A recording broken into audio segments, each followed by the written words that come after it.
Okay, so we just got through watching Pokemon, and as in like season 1, and there's an episode we just finished. We really need to talk about it. There's so much to say. At this very moment, our heroes have arrived at this. They've made it. They've survived this horrible couple days of almost dying, almost drowning, almost starving to death, being chased by Gyarados, being swept up by a tornado, and having to encounter what they thought were the dead bodies of acquaintances and shove them into the water to be eaten by the sharks. So, I mean, it just... they finally survived this traumatic experience. They end up on this island resort. And, by the way, this episode is called Tentacle and Tentacruel. It's like episode 18 or something. It's on Netflix. Season 1. Season 1, like Indigo League, like old school Pokemon. Yeah, so good Pokemon. Ash and the gang are just kind of hanging around this island resort, area, and they notice, they're like looking out into the water, and there's this just horsey just giving them the not 900-yard stare, like from the ocean. He's got a black eye. Yeah, he's just staring them down. And then, they're like, oh, horsey, that's so sad. And all of a sudden he, makes a little ink drawing. He starts spitting out ink in the images of like Tentacle and Tentacruel, and they're like, oh, that's cute. Yes. So Horsey is trying to tell them, like, all the Pokemon in the ocean start attacking the Tentacruel and Tentacle more specifically. And they're like, why is Horsey warning us about this? So they rescue one of the sailors that is like in trouble in the ocean.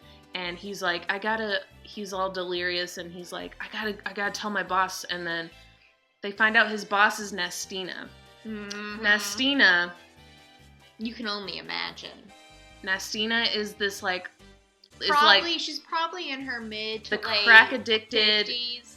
Like the meth head cousin of Pippi Longstocking. She has 2 front teeth. She's 2 front teeth. She's like 3 feet tall, probably like in her 60s. And, of course, accompanying her on either side at all times. Troves of 10-year-old boys in Speedos. And everything she does, these boys do all these, like, motions and stuff that they've been trained to do to surround her.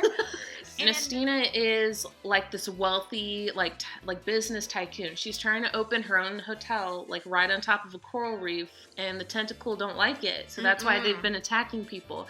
But Nastina... after meeting with Ash, Brock, and Misty, she asks them, can you guys, like, kill all the Tentacle and Tentacruel? And Ash, of course, is like, yeah. And Misty gets really mad, like, why would you do that? Like, this is their coral reef. Beautiful. And so, another thing that she mentions is these damn sea creatures, they're not even good to eat. Yeah, she's like, what are they good for? You can't even eat them. The gang returns... after that very disturbing encounter with Nastina. Yes, and by the way, as they're leaving, Misty says, well, I can't believe that. What do you think about that? She's referring to her ideas on the Tentacruel. No, she says, doesn't that make you sick? Yeah. And Ash says... he says, well, I mean, she's not really my preference, but... she's not really my type. And I'm like... that is the Ash Ketchum I know and love and I miss. We do not see that Ash Ketchum anymore. Yes, and he knows that's Nastina's game. That's when Ash was funny. Mm-hmm. But yeah, the gang gets back to shore, and they come up to Pikachu and Horsey, who have been chilling in a mini pool in the middle of the street for Lord knows how long. Pikachu is sipping a mimosa, like sitting on a floaty in the middle of the street. Yep, and they just so happen to just scoop Horsey up and plop him in a kiddie pool in the middle of the street. So busy street, So they've been chilling there, and then I think the Tentacruel start just straight up attacking, and the city floods, just tsunami, like everything's destroyed. Well, and Team Rocket, trying to cash in on Nastina's prize, created some kind of toxic ooze that ended up enlarging a Tentacruel. Yeah, they have a barrel of this, like, toxic stuff that's supposed to kill them, but they hurl it at one of the Tentacruel that immediately evolves it into a giant Tentacruel. Yeah, and becomes, like, this 300-foot monster. Yeah, that, like... starts destroying the city, causing tsunamis. Like thousands of lives lost, like homeless, thousands are lost. Yeah, talk about no electricity, no power, no running water. I'm talking these like people. This is total devastation. Yeah, like probably the worst natural disaster. Yeah, like in this world on this island. Because of Nastina. And what does Nastina do? She rolls up in her military tank. In her military tank, she's in her whole, military garb, and the boys are still in their Speedos. She rolls up, comes out of the tank in her military onesie, firing her gun, and the boys are all there next to her with their own arsenal, but still in Speedos. Well, at least she gave them like hard hats. Yeah, she did give them hard hats. But, the boys aren't allowed to be fully clothed. No, and it's really concerning. Misty, climbs up all the way to the roof, and she's like, Tentacruel, like, we just want to tell you we're sorry, like, we'll leave your reef alone. And Tentacruel's like, all right, well, if y'all do this again, like, no mercy, like, I'll just wipe out everything. And it's by the way, this whole time the Tentacruel's been communicating telepathically through Meow. And after he says this, he takes Meow and just like a baseball player just throws him. Mm-hmm. And Meow hits the Ferris wheel, which then collapses on top of him.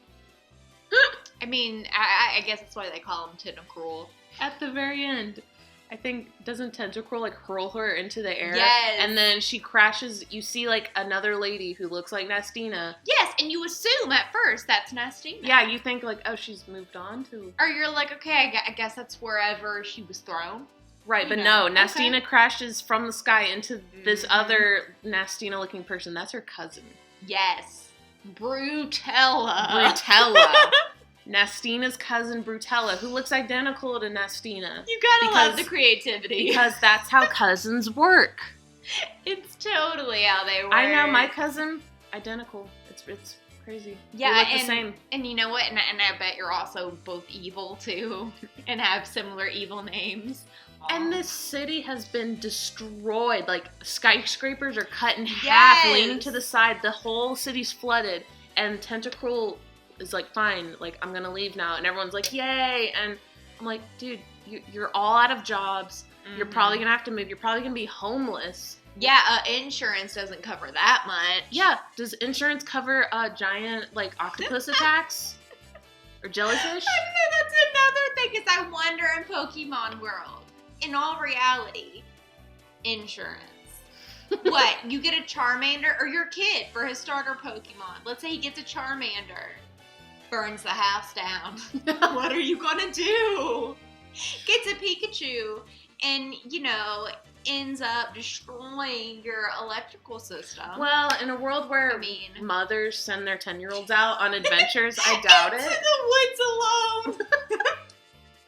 Because, what else would you do with your kid? You say, look, I spent 10 years raising you. I've had enough. I'm gonna say no to the insurance thing.